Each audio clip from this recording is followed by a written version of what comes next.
Hello guys, today I'm gonna introduce you to Yecho, a super powerful DeFi yield tracking tool that every serious DeFi user need in 2025. If you're farming yield, lending, borrowing, looping, or doing any kind of DeFi strategy like I do, you actually care about what you really earn or lose every day, then Yecho is the app you've been waiting for. You've probably noticed this almost every DeFi app or dashboard show you the same basic stuff, your current balance and the current APY. But what about the real history? Where are the pop-up or simple views that tell you, hey, how much did you actually generate yesterday, the day before, this week? Or on the borrow side, how much did your borrow actually cost in the last 24 hours or the last 30 days? You see an IP displayed on the app, uh, but is that the API right now? This maybe it's the instant one, the average over the past week, the last 40 days. You just never really know. Sure, you could try to track everything manually with an Excel sheet, updating it every day, but it's not really powerful and useful. It's exhausting, time consuming, and honestly a nightmare. So to fix that, I recommend you to use Yecho. It fixes everything, every problem you can have like that. It automatizes everything like position detection and income calculation every day by a snapshot, where Yecho is going to read every of your DeFi position and to calculate how much you have earned on your lending, on your liquid staking token, and also how much you have paid to on your borrow position. Start by entering the app. Here you have an overview with all the basic data you want to know if you check quickly.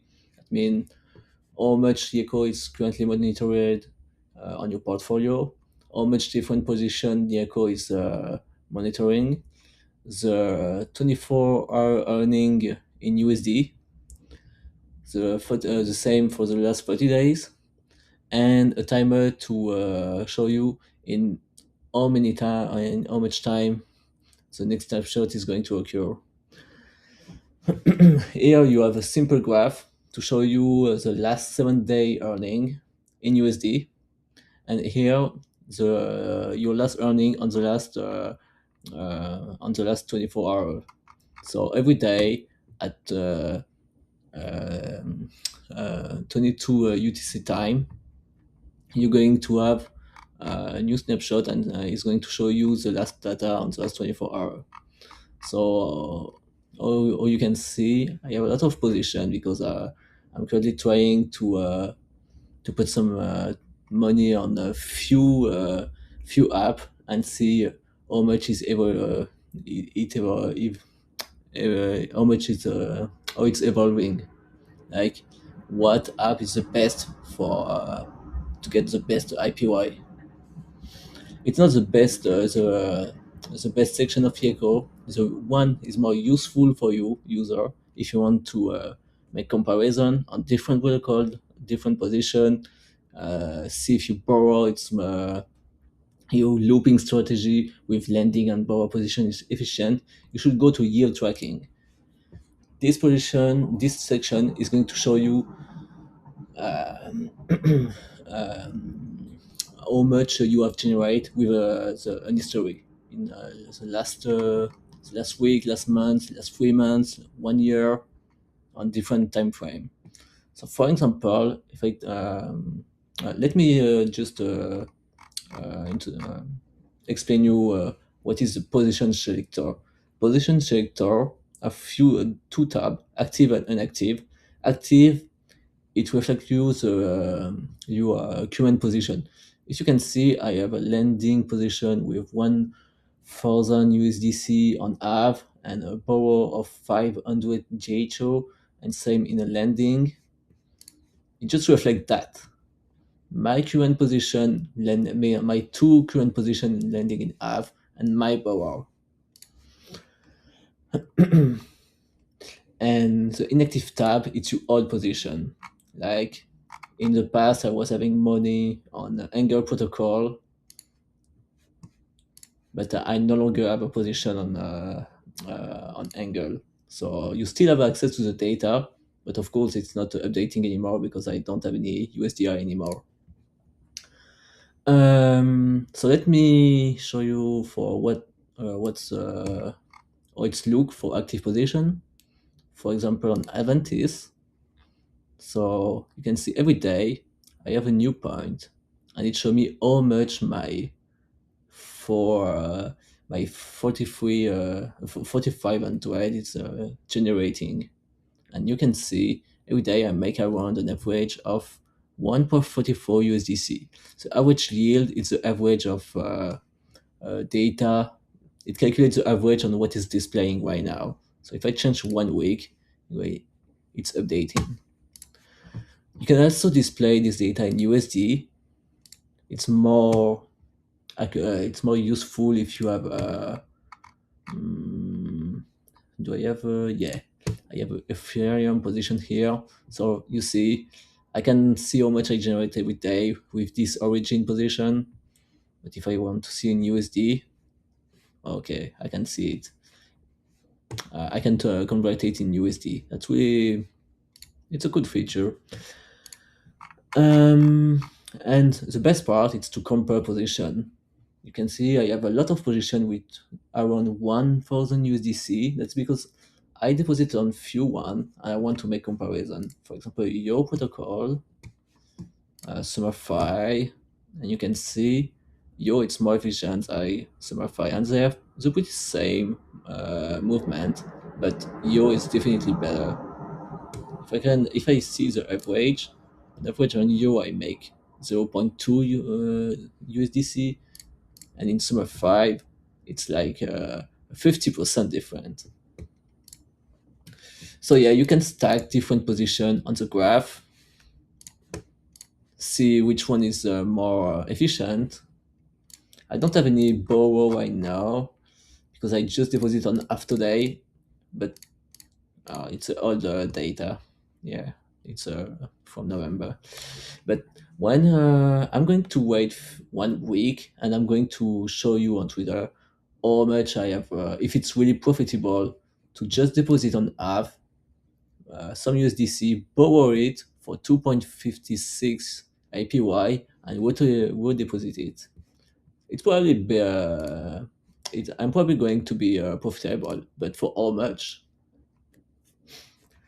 Go to the next section. We have a distribution section, so you can have a deep look uh, on your exposition by protocol, by blockchain. I'm really exposed on Base, as you can see, and on token.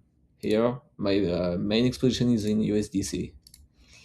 Just behind that, you have a few other panels to show where is reflecting your balance on other protocol with the value on it in USD.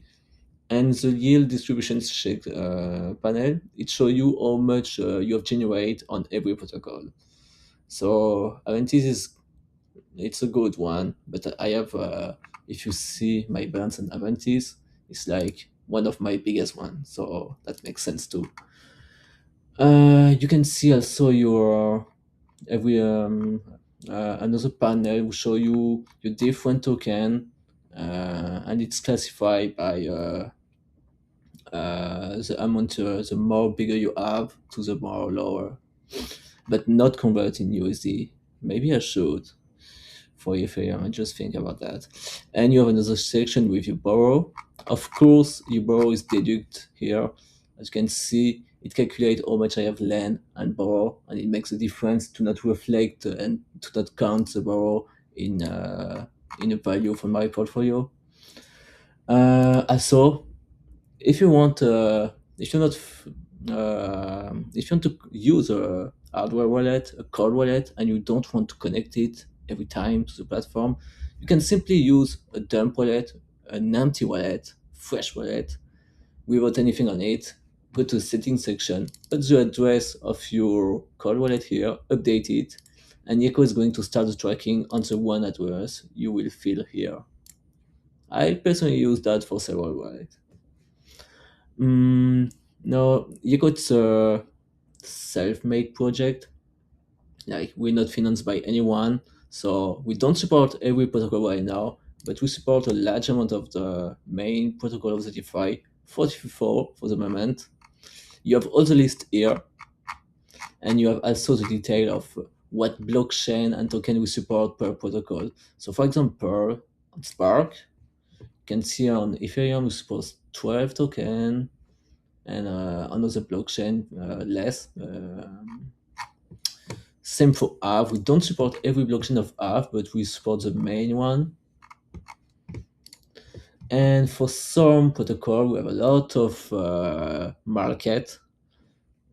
If you pass the mouse here, you can have an information on what we support. So for Morpho, for example, we only support Vault with 10 million minimum TVL on Ethereum and 1 million minimum TVL on other chain. We're going to increase that amount, but it's just an indication for the moment. If you don't see your vault, check it on Morpho if the table is matching. Maybe I don't have it, I just have missed it. Let me know. I'm going to deploy soon a full engine to automatize it and to make sure I have everything, but it's not ready yet. So just open a ticket on Discord if you want me to add one protocol I don't have it right now, or another token. I don't know. Just let me know on Discord and I will add it with pleasure. Thanks for listening.